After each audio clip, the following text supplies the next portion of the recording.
Morning student. तो बच्चों कल हम लोगों ने अलंकार में शब्द अलंकार के बारे में पढ़ा था। आज हम लोग पढ़ेंगे अलंकार के दूसरे भेद अर्थ अलंकार के बारे में।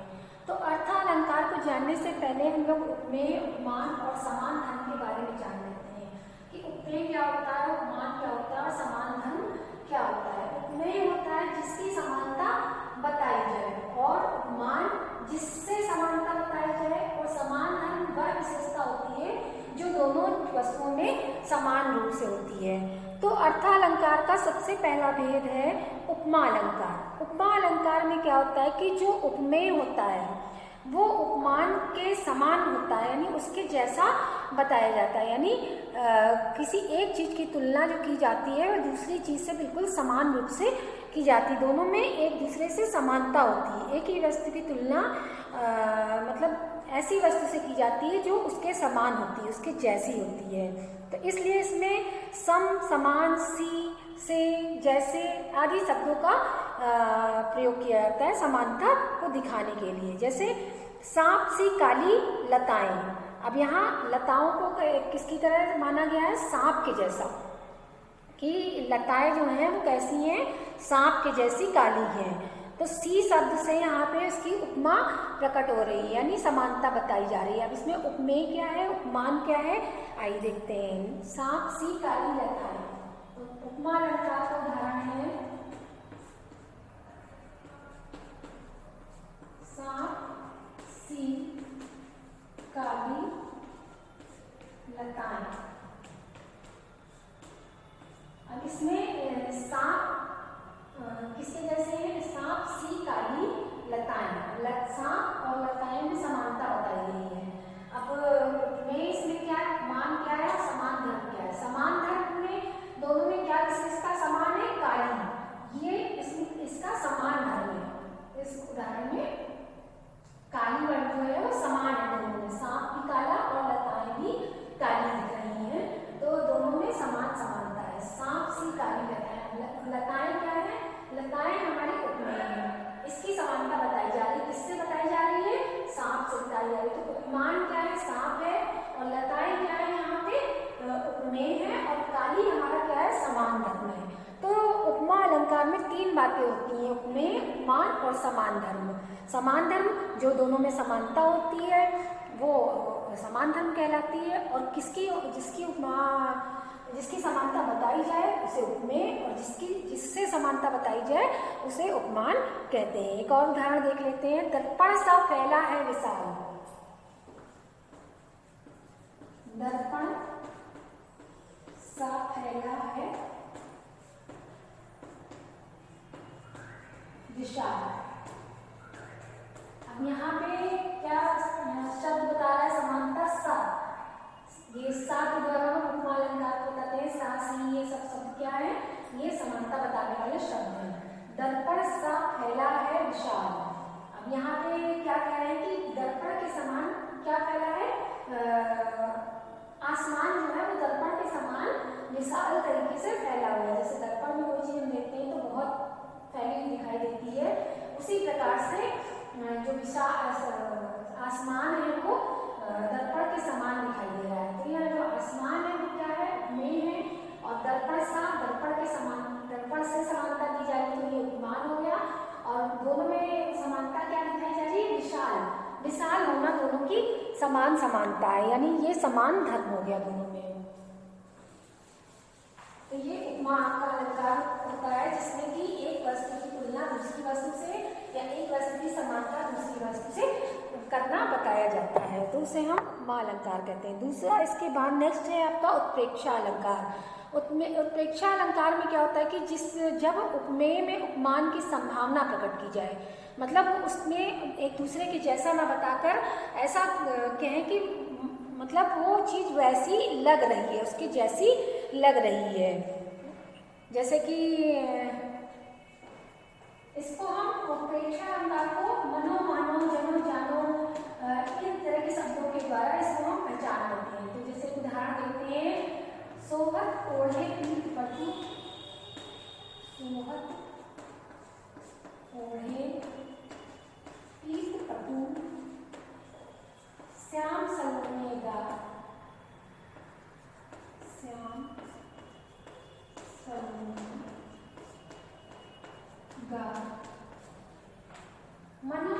की सेल पर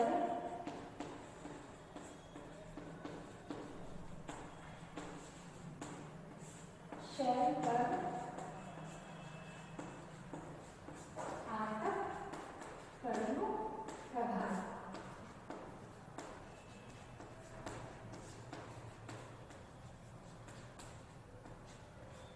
तो इसमें क्या बता रहे हैं कवि कि इन पंक्तियों में क्या अर्थ कर रहा है, सोखत ओढ़े पीत पटु श्याम सलोनी गाढ़ा, मतलब श्री कृष्ण भगवान पीले रंग के वस्त्र पहने हुए ऐसे प्रतीत हो रहे हैं जैसे मानो ऐसे कि जो नीलमणि पर्वत है उस पर जो प्रभात की किरणें यानी सूर्य की किरणें जब पड़ रही हैं तो इस तरह से पीले रंग का चमक रहा है जैसे कि लग रहा हो कि श्री कृष्ण भगवान ही पीले रंग के वस्त्र पहने हुए खड़े हुए हैं। तो मान लो मतलब इसे मान लो, जान लो, इस तरह के वर्ण मनो मानो जनो जानो ये सब शब्द इसमें प्रयोग किए जाते हैं। मतलब इसमें जो उपमेय होता है उसमें उपमान की संभावना प्रकट की जाती है, उसके जैसा नहीं बताया जाता है, उसकी बस संभावना प्रकट की जाती है, तो उसे हम उत्प्रेक्षा अलंकार कहते हैं।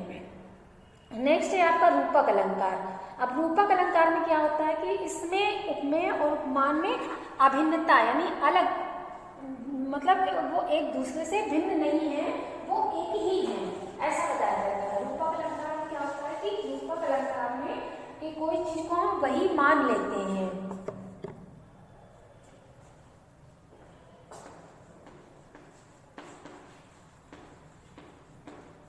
रूपक अलंकार में उपमेय और उपमान में अभिन्नता होती है, मतलब जिसकी समानता बताई जा रही है और जिससे समानता बताई जा रही है वो दोनों क्या है, अभिन्न है। उपमेय और उपमान में अभिन्नता,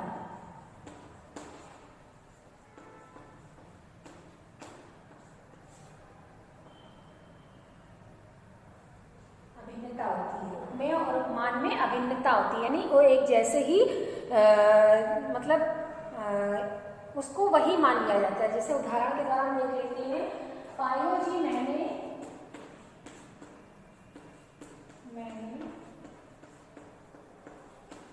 राम रतन धन पायो। अब इसमें क्या होता है कि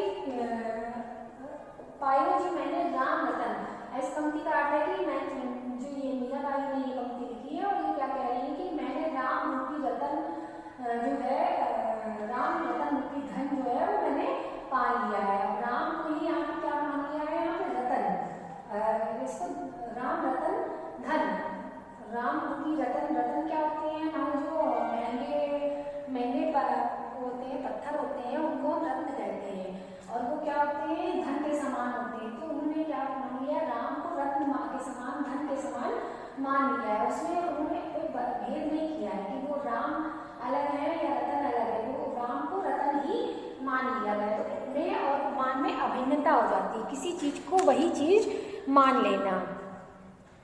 तो वहाँ पे हमारा कौन सा अलंकार होता है, वहाँ रूपक अलंकार होता है। चरण कमल पर बलि बलि जाऊं, दूसरा उदाहरण देख लेते हैं, चरण कमल पर बलि बलि जाऊं, चरण कमल पर बलि बलि जाऊं। इसमें क्या कह रही है कवि, इसमें कह रही है कि जो है चरण रूपी कमल, इसके बीच में हम डैश चिन्ह का प्रयोग भी करते हैं। चरण कमल, चरण रूपी कमल, मतलब जो कमल चरण है उनको कमल के समान, कमल ही मान लिया गया, समान नहीं माना गया, कमल ही मान लिया, चरण रूपी कमल, तो चरण को ही कमल मान लिया गया है। इसलिए यहाँ पे कौन सा अलंकार होगा, रूपक, क्योंकि में उपमान में अभिन्नता इसमें हो जाती है, जो जिसकी उपमा दी जा रही है और जिससे उपमा दी जा रही है वो उसको वही चीज मान ली जाती है, तो वहां हमारा रूपक अलंकार होता है।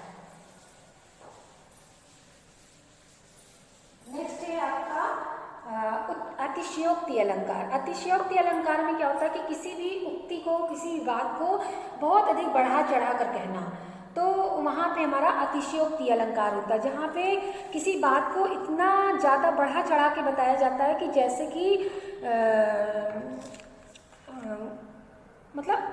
कोई ऐसी बात बताई जाती है जिस पर किसी को विश्वास ना हो, असंभव को संभव होता दिखाया जाता है। कि जैसे उदाहरण के द्वारा जानते हैं हम लोग। पानी परात को हाथ छुओ नहीं, नैनन के जल सो पग धोए। अभी क्या करें कि पानी परात को छुओ, हाथ नहीं, मतलब हाथ से जो पानी परात में जो पानी भरा था उसको छुआ भी नहीं, और नैनों से इतना जल बहाया कि उसी से पैर जो हैं वो धुल गए। यानी एक अतिशयोक्ति की बात कहना। आंसू हमारे इतने थोड़ी नहीं निकलते हैं कि जितने कि किसी के पैर धोए जा सकें, तो आंसू बहुत ज़्यादा भी बहते हैं तो इतने ज़्यादा नहीं होते कि किसी के पैर को धो दिया जाए। तो अतिशयोक्ति अलंकार में क्या होता है, किसी की बात को बढ़ा चढ़ाकर कहना।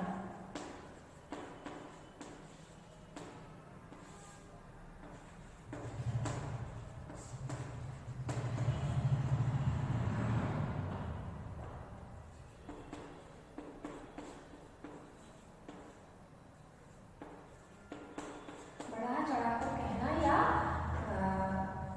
असंभव को संभव दिखाना।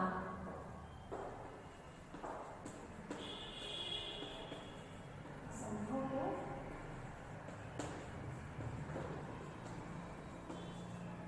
संभव कर कहना।